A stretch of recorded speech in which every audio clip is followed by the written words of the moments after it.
Hey guys, this is Gabriel Lorenzi, creator of the blog Grupo Dicas, one of the biggest travel blogs in the world, and today I'm here to talk to you about which is the best observatory to visit in New York. The Rockefeller or the Empire State Building is a question that many people ask when planning their trip to New York for the first time. We'll give you quick, easy tips which will help you decide which is the best, so watch the video, give us a like, subscribe to our channel, and let's go, buckle up.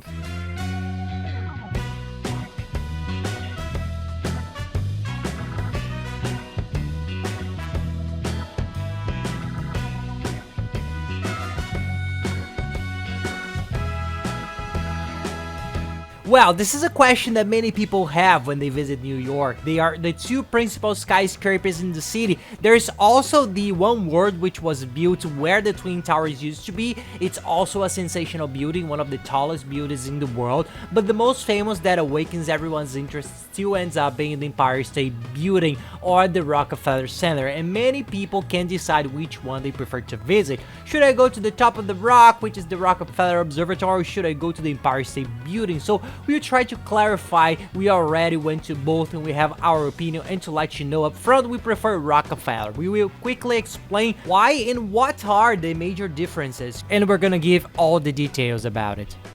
The Rockefeller is a building that has many famous tourist attractions and things to do, so regardless, you will end up going there to visit. It's where you find super famous ice rink. At the end of the year, there's the bronze statue, which has also appeared in various films. There's the famous Christmas tree. There are many stores and commercial centers as well. There's a very cool Lego store. There are some tourist attractions, so either way, you will end up passing by it. The Empire State Building is just a building. There's nothing touristic there, no attractions or anything of the sorts. It would be more simply to go up to the observatory. Empire State is taller than Rockefeller. It was considered for many years to be the tallest building in the world. For this reason, it's famous. There's the famous scene from King Kong going up to the top of it. From this, it's an iconic building. It's the most iconic and well-known building in New York. The price of each one is the same. Each one costs $38 for a normal price ticket. There are some differences. There are some that offer access to a higher floor, others that offer a VIP tour, so you need to see what type of tickets are available, but the regular price ticket nowadays is the same. So in terms of value,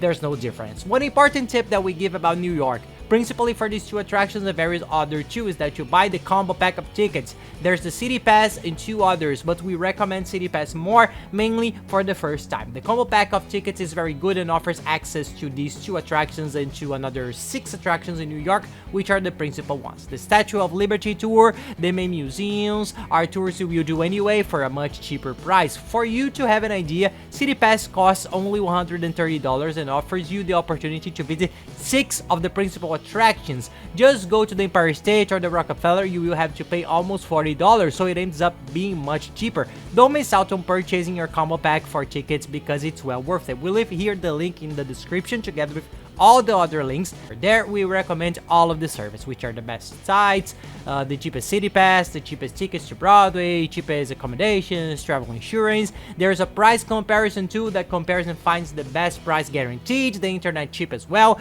There's the cheapest and best ones. Going back to the comparison, another requirement is the line, which we also analyzed. The line for the Empire State is much longer. It takes up many floors, you lose a lot of time waiting on it. And Rockefeller's line is much shorter, so this ends up being another advantage to visiting the Rockefeller. And the Rockefeller at the top, the observatory has 3 floors and it's surrounded by glass, so you can have a much more uninterrupted, beautiful view of the city. The Empire State is a little tighter of space. People stay huddled together in an agglomeration. It's more crowded and there is a barbed wire fence with those squares that end up making it more difficult to take photos. You have to put your cell phone outside the fence to have a good view. So this part regarding the comfort and the logistic, we find the Rockefeller to also win in this point as well. And speaking of scenery and views, we think that they are both a bit similar. The Empire State is taller, so the view is a little higher up. You have a more clear view of the city of New York, only the south of Manhattan. However, the Rockefeller is unique and more beautiful in that you can see the actual Empire State Building, which is the tallest building on the island. You can see the contrast of it against the horizon. It's beautiful, and Rockefeller has a beautiful view of Central Park, so it ends up being a unique experience. We think that the view from Rockefeller is more beautiful than the view from the Empire State Building, so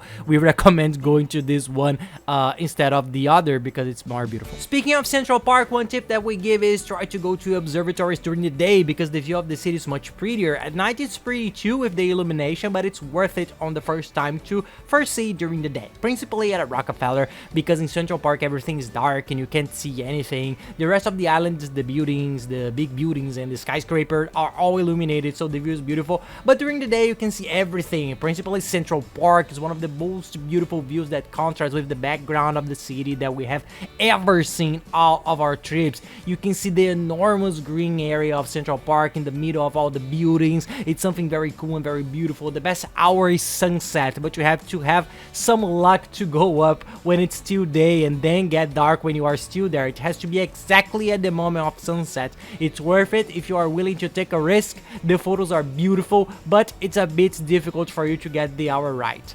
So that's it, my friends. I hope you liked the video. If you enjoyed it, give us a like and subscribe to our channel. That helps us a lot. If you have a different opinion and you have already been up to one of the observatories and want to share your opinion, tell us. We like to see your opinion. If you think that we missed an important piece of information or something in the video, comment below and follow us on social media. We are always traveling the world, trying to show our travel tips and our routine in a fun and relaxed way. And don't miss our video on how to save big in New York. It's a good video because it's complete with all the tips for you to plan the entire trip, spending a little while using the best service. I will leave the link off to the side here next to the playlist with all the other videos of New York for you to see what's left for you to know before you travel and enjoy your trip to the max. That's it, my friends. I'll see you in the next video. Happy trips for everybody. I'll see you there.